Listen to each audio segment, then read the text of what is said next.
What role do links play in local SEO? Local SEO algorithm is a little more complicated than the organic algorithm. For anybody to succeed at local, they need an incredibly well-developed knowledge graph of local entities. Layering AI on top of a knowledge graph is a powerful concept because all of a sudden you've got structured data feeding into an unstructured response. Google isn't always totally honest when they tell you an answer. The problems affect businesses and consumers very negative. Why did you decide to put all this and encapsulate it into a podcast? The reason I do podcasts, first and foremost for me, is because once a week I get to meet with two of the smartest people in the world and organize my thoughts. The main challenge with a new podcast was finding an audience for that podcast. The biggest challenge we have with our podcast is...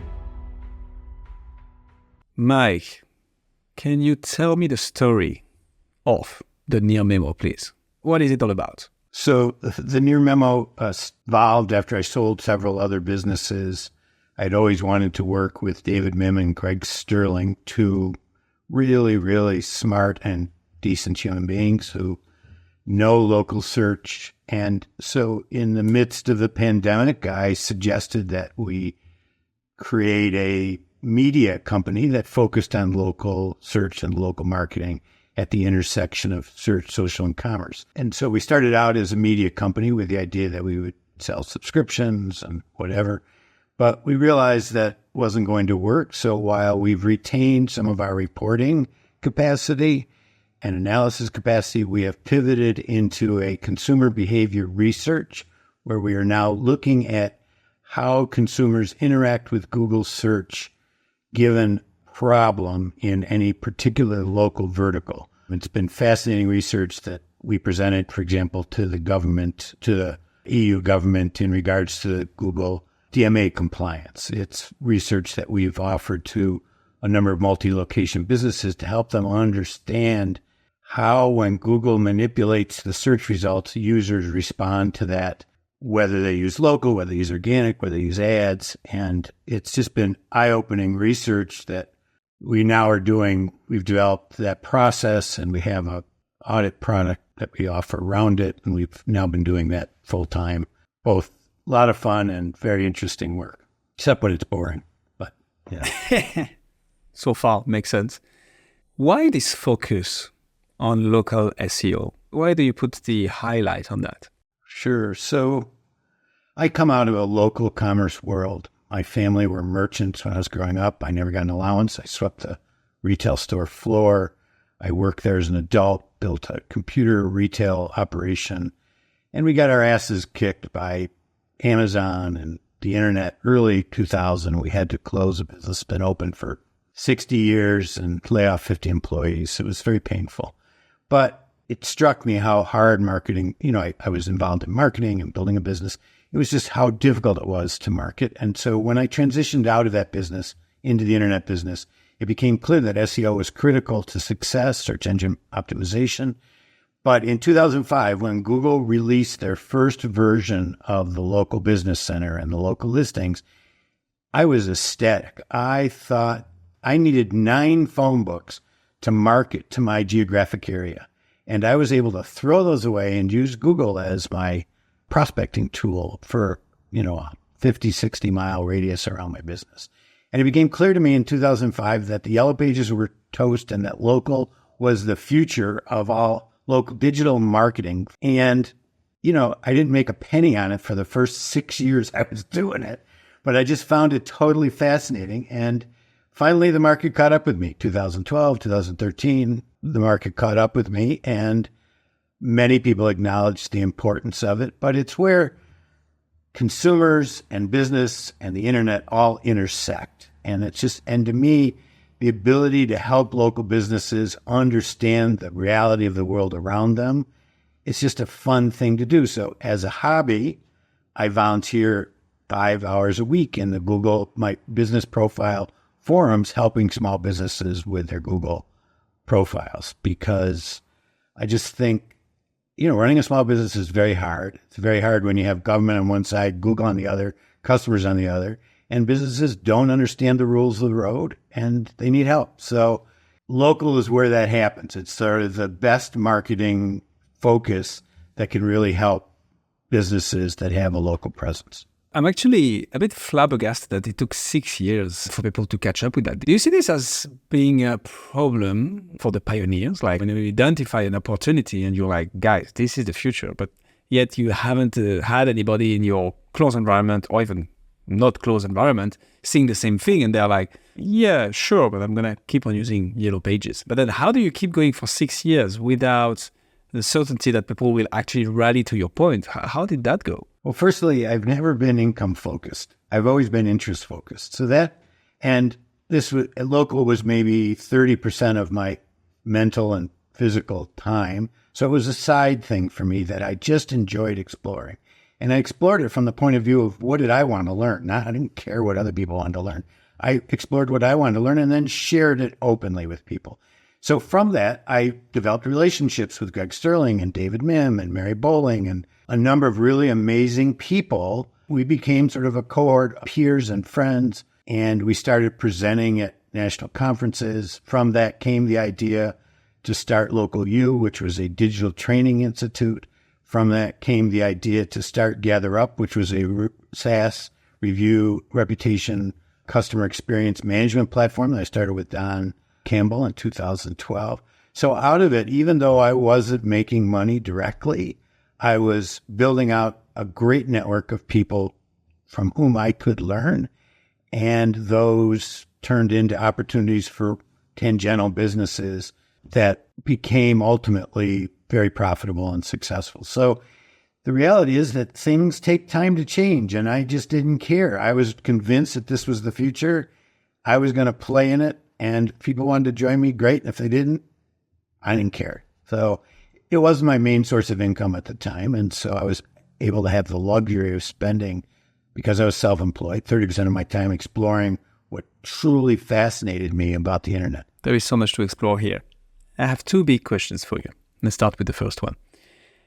What role do links play in local SEO?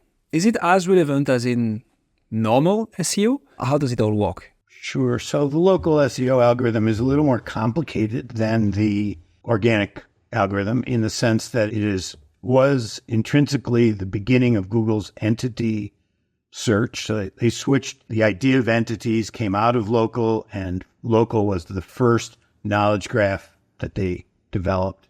So there's the whole entity side of it is key to it because it's really about places and then things that relate to places, products, services, corporate owners, brands on the upside, product and services on the downside. So there was a whole entity side to it. So that was critical. But the way that Google never throws an algorithm away, right? So the idea of the original page rank around ranking a page effectively applied to the idea of ranking an entity as well, where when Google could find references to that entity, they would assign the value of that web reference, that web page, to the entity. Whether there was a link or whether there wasn't a link, it didn't matter, right? Google went beyond links at that moment. They moved from links to web references. So links played a role because they could transfer strength of that web page to the entity. But even pages that weren't link-based, a news article in the San Francisco Chronicle that talked about one of my business clients, that also assigned strength to the entity. So yes, links played a role, but it's just part of the role. It's not sort of as big of a place as the idea of sort of ranking entities. Certainly important. Now, interestingly, I once did this experiment on Yelp where I had a dive bar in town. Now, Olean is the center of dive bars in the eastern United States, sort of a depressed Rust Belt town. And this place, when you searched on dive bar in Olean, dive bar, where you go for a beer at noon because you're unemployed, no bars were showing up. So I had a bunch of friends go to Yelp and write a review about this bar that had no reviews, just a random bar that I found. And the fact that they wrote reviews about them on Yelp caused this business to all of a sudden show up as a local search result. And now they're considered, because of that start that I gave this bar, unbeknownst to them, just as an experiment, they're now one of the quote unquote best bars in Olean. So if you search on, best bars in Olean, they're likely to show up now. And they got their start start because I had friends leave reviews for this business on Yelp. So the Yelp page influenced the rank of that business. Links had a rule, though, because Yelp assigned that business as one of the 10 best dive bars in Olean. So Yelp threw link strength to that page, the review page on Yelp, and the relationship between that page and the entity caused the entity to pop into the search results. So yes, there's a relationship between links and rank and local, but it just is more than that as well. That's super interesting, because I suspect any page and any review page on Yelp will be no follow, no referral, right? There would be such Correct. a mechanism in place. So it's not even do follow links. It would just be like, hey, mentions and strength of authority of that website just mentioning you. Yes. Super interesting. And of Yelp, though, throwing internal links to that page so that that page then shows in the brand search results. Mm-hmm. And that page ranking influenced the local ranking. Mm. So that's how they rank entities. I mean, you can see how it relates 100%. to the page rank algorithm, but it's slightly different, right? Yeah, Instead yeah, of ranking 100%. web pages, you're ranking entities, and those entities are, the rank of those entities is based on the web references to those entities, not necessarily the links. Now, links have a direct role as well, because links can expand your relevance and you can show on different searches. And obviously it helps your organic results, and that helps click through in the local pack if people see you. So then the click through helps you, right? So it all ties together into, so ranks are critical, but they're not the only thing. Super interesting. There is a big debate nowadays are AI tools going to replace search engines? And I think you've led a very interesting research recently, Mike, which is, hey, what does WTF means? And then you get all those 4 AI tools to give you an answer.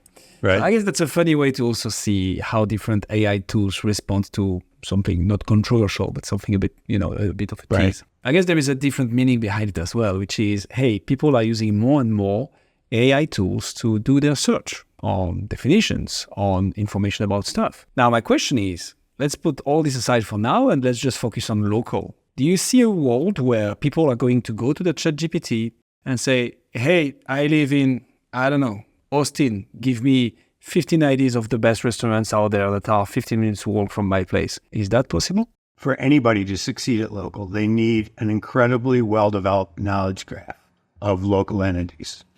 It has to be accurate. They have to know where they are. They have to know their reputation. They have to know what they sell, what services they provide. There are only 2 companies right now that have that sort of leg up of an active, well-developed local knowledge graph. Google, of course, has one of the best local knowledge graphs in the world, and Apple has one of the best knowledge graphs in the world. So you can't do local without the data. Now, certainly layering AI on top of a knowledge graph is a powerful concept, because all of a sudden you've got structured data feeding into an unstructured response. Right. And so in theory, it's a great combination, because, like, for example, I live rurally and I can't find wood-burning stoves, very many companies that sell to me, unless I draw a radius of about 50 miles around my location. But Google Local is a very localized search algorithm. It's a couple miles, 5 miles, 10 miles. But I've got to draw a circle 50 miles. So in theory, I should be able to go to Google and say, show me or tell me about the best wood-burning stoves within a 50-mile radius of where I live. In other words, I should be able to override the Google algorithm, default distance, and get a meaningful response. So far, that hasn't happened with Google and Gemini. And in fact, the tests I did when I had access to it were abject failures. So the people that are going to succeed with AI and local are those that have the data and have the AI. There are many companies who can do that. And then the other critical piece of data AI is having a device in your pocket when you need it, right? I mean, if you're out traveling and you need a restaurant to stop at, you're not going to, phone home and have your wife look up a restaurant on the internet the way we used to do it. You're going to use your mobile phone. So when you look at that, Google has AI, they have a knowledge graph, and they have mobile devices. Apple, we think, has AI or is going to partner with AI. They have local data and they have devices. So at this point, the incumbents have a tremendous advantage because they have the hard data, they have access to the massive costs involved in rolling out AI, and they have devices where people are going to ask those questions. Could be, wearables like a watch or a phone, or it could be earbuds, or it could be some combination of those. But clearly the hardware has to go along with it because local is by its nature a mobile exercise. So the answer is yes, AI is going to dramatically impact local, but it isn't going to be tomorrow. This is the next frontier, and it's still, I don't know whether it's 6 months away or 6 years away. I didn't know that when I started looking at local. In some ways, it doesn't matter. It's still a fun rabbit hole to go down. And if you have the time and the energy to go down it, I would encourage you to go down it and start now. So when it does become a thing, you have a leg up. And so, because we strayed a bit further and far from the podcast, but with the Near Memo, those are topics that you tackle? Like, why did you decide to put all this and encapsulate it into a podcast? Like, why this medium in particular? The reason I do podcasts, first and foremost for me, is because once a week, I get to meet with two of the smartest people in the world and organize my thoughts. That's issue one. So I get to talk to David and Greg and develop an understanding of what went on in the week in a little more structured way. So that to me is very valuable because, in a remote world, you don't interact with people that much. And this is one time every week where I get to interact with two very smart people. The other thing that's very meaningful to me is sharing this. I just think that if I make a discovery or Greg makes a discovery or David has a really great insight into some behavior, there's nothing better than sharing that with people so that they can benefit from those insights. I get great joy. So again, initially we thought maybe we'd put it behind a paywall along with our newsletter. We weren't sure. But at this point, we are now generating income from this consumer behavior research. And so these are more ways for us just to stay in front of people, to, have people aware of what we're doing and understand that we love what we're doing and that we're willing to share the details of that. Tell me a bit more about the work that you've done with the EU. Like, local seems to be all the hype because you go as far as working with the European Union on stuff that are linked to it. So what was it and what did you do exactly? So the DMA, which is the Digital Marketing Act, was passed by the EU and a year and a half ago. And there was a deadline of this spring where the companies that had more than 45 million monthly users had to comply with certain standards of openness and equity of search results, of access to the phones, that sort of thing.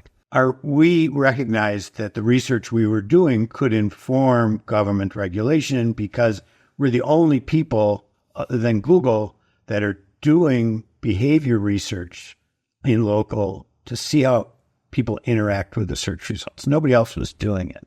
So on a speculative basis, we put together a study to see how people found restaurants in Ireland. And we worked in Ireland just because of the language reasons. They're in the EU. So we put together a study. We shared that study with some civic organizations that are concerned with monopoly. And they then, Tech Oversight Group in Washington, funded us to take that study to the DMA Commission and share it with them so that they could see user behavior.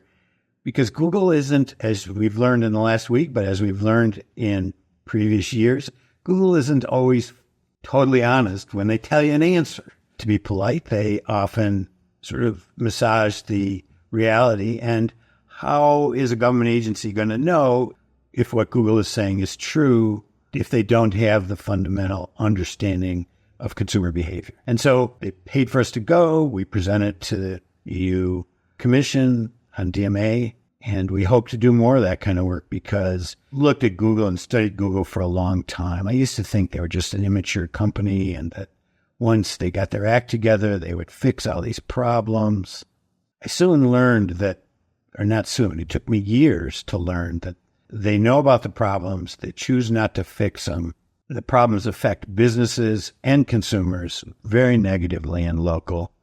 For example, spam, locksmith spam, garage door spam, HVAC spam really affects businesses and consumers. These people are going into consumers' houses. And yet Google doesn't do anything about it. And all they do is you get an article in the Wall Street Journal, they respond to that article, fix the problem for that day, doing, a hand fix on the data. And then after the article dies down, 3 months later, the same problem occurs. And it really struck me that until and when Google gets adequately regulated for the public good, will they start to change their behavior? So I have become just a believer that governments need to intervene and this is particularly true, with the future of AI. The reason I did the WTF experiment, where I asked different AI chatbots what the meaning was, at some level, AI, because it produces content, somewhat original content, it has the ability to establish social standards, conversational standards, language standards.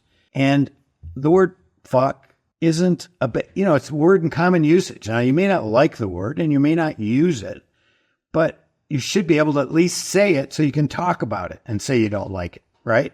And what I found fascinating about that experiment was that some of the, AI looked at it and some didn't in a straightforward way.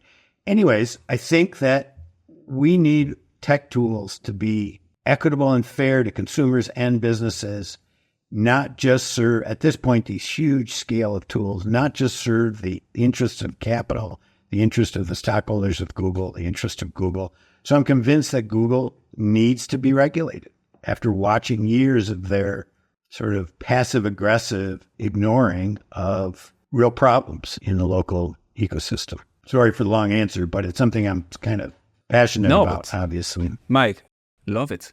Let's actually dig deeper. Let's do a practical case. Hussam's dream is to start his own cafe, let's say in Brussels, in Belgium. What's the right approach to optimize my local SEO to make sure that Hussam's cafe gets found and gets lots and lots of clients? What are the practical steps that we can make sure of? Sure. So that the cafe shows up? So the first thing that you want to do is build a website, because even though a website isn't as visually as important as it used to be in the past, it's still very important as a way to feed data through the internet, to validate your existence, to make sure that Google understands who you are and where you are and what you do. So your website has to include who, what, and where very prominently. And in the case of a restaurant, we learned that people love menus, they love photographs, they love hours. So you want to be sure to include all those things and obviously make it mobile first. So website is critical, step one. Step two is to make sure that the government and important directories in your country, so the government business directories that Google looks at for trust, and the important directories like DL and in Great Britain, directories like that verify the businesses, have your listing so Google has enough trust in your business that you really do exist. Then, obviously, you want to create a Google business profile listing with that. You want to create listings at the sites that are important to you. So in the case of Europe, TripAdvisor, OpenTable are really important sites that send a lot of traffic. So you want to be sure you're listed at those places. And then if you do a search on whatever your specialty is in whatever town you're in, and you see the other directories that are listed there, might be, who knows what it would be, but Zomato or some other, then you want to be on those directories as well. So website, trust sites, directory sites for exposure, Google Business Profile. That's the beginning of this process. And then that sort of foundation, obviously things like a good brand and clear logos and great photos are critical in this, just like in any marketing exercise. Those sort of form the foundation of your foundation, right? Those are the concrete blocks you build a foundation with. Then you need sort of a rinse and repeat process. Reviews are particularly important.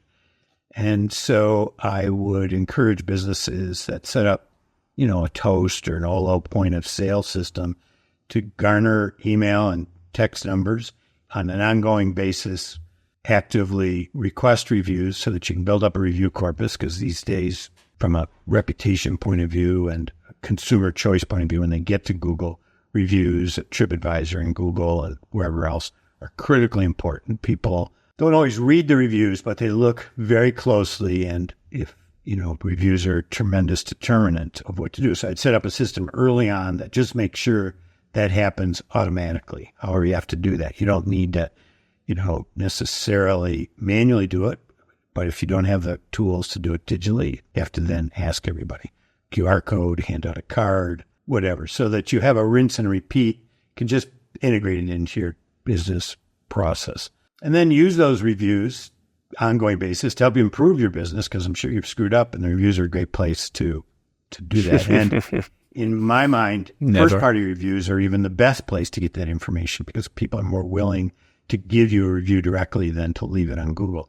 And then use that first-party review information to create social proof on your website and elsewhere in your social media about how well you're doing. So that's sort of rinse and repeat from the foundation. And then from there, there's all sorts of directions depending on the type of restaurant you are and how you want to position yourself in the world. But those are the how to get started kind of thing. Oh, well, hang on.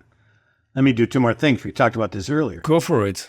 Get some press, because just mere mentions of your new business is going to influence Google's ranking of you. And as long as you're at it, work with your suppliers, work with the local newspaper, work with the local chamber of commerce to also get some inbound links towards your website. Those also, will work with reviews, with the mentions in the press, and the links will help you move up in both organic and the local pack. So that's interesting. Local links are valuable. Well, they're valuable in two ways. Okay. One is they build the authority, the local authority of your page. They give Google context about your business in terms of relevance. And if you're working with local organizations, these links are likely to be seen by your potential clients, right?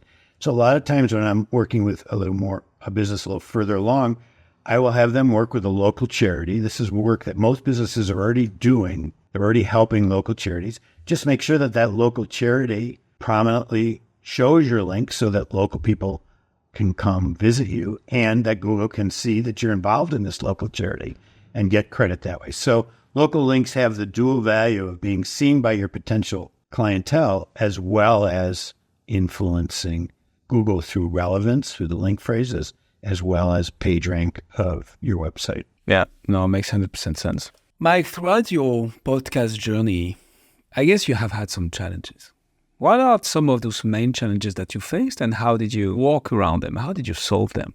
I mean, the main challenge with a new podcast, as you know, is finding an audience for that podcast. I had a very successful podcast through Local U. I sold Local U. That podcast ended. So right now we're at the stage where we're just building our mail list and our podcast, and long tail search on the internet has become harder than it used to be, in the sense it's more competitive. Google is showing less of these, of our kind of niche sites. So that's harder. So the biggest challenge we have with our podcast is just trying to scale it up. I mean, we're slowly growing, but it's very painful, and I haven't quite, again, the reasons I do it are mostly my learning for myself. So I haven't focused tremendously on building our audience. But one way to do that, which I've done and which has been very successful, is to appear on other people's podcasts, help promote those podcasts to your audience, to my audience, so that we both benefit and we both can build a little bit of audience so that our message can be heard more broadly. So far, that's what I've been doing, is like this, appearing on podcasts, other podcasts, related podcasts, to find a few people that are interested in local, and hopefully they'll gravitate towards us. It's very interesting what you're saying here, because I guess it depends, right? A podcast can be successful if the sole purpose of the podcast is for you to learn from the best spirits of your industry, right? So yes, I wouldn't consider this an unsuccessful podcast. It's just successful in a different way. But now there is definitely, the struggle of building an audience. And I think doing kind of PR and appearing on other people's podcasts is a very good way, because like you tap into other people's audience, they get interested in your stuff, and then it's like win-win because you indeed share the audience on your side as well. So that's just as an example, this week on our podcast, we're going to be interviewing Rand Fishkin, who's, a friend, longtime friend, and who helped uncover this new leak of Google search engine function data. So he's going to be on our podcast Friday. So that's going to be a great experience for me, and I'm going to learn a lot about, and he's a very interesting and great guy. So having guests on is another way, dealing with that in a way that satisfies both my craving for learning as well as expanding our audience. I agree 100%. I think it's a good strategy. I love it. Mike, there is a question we ask to all our guests towards the end of the interview, and it's the following. What are some podcasts that you listen to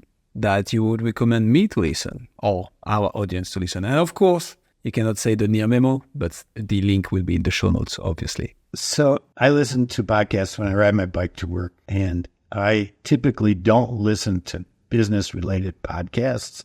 I listen, and part of that is that my interests go well beyond marketing, but there is one in the industry that I like a lot from Aaron Wyke. It's from Lead Furno. It's about conversion. He talks about how to get people to convert from lurkers to buyers, and that's an area that I'm very interested in. So I listen to that. But I listen to Science Friday, which is a science podcast.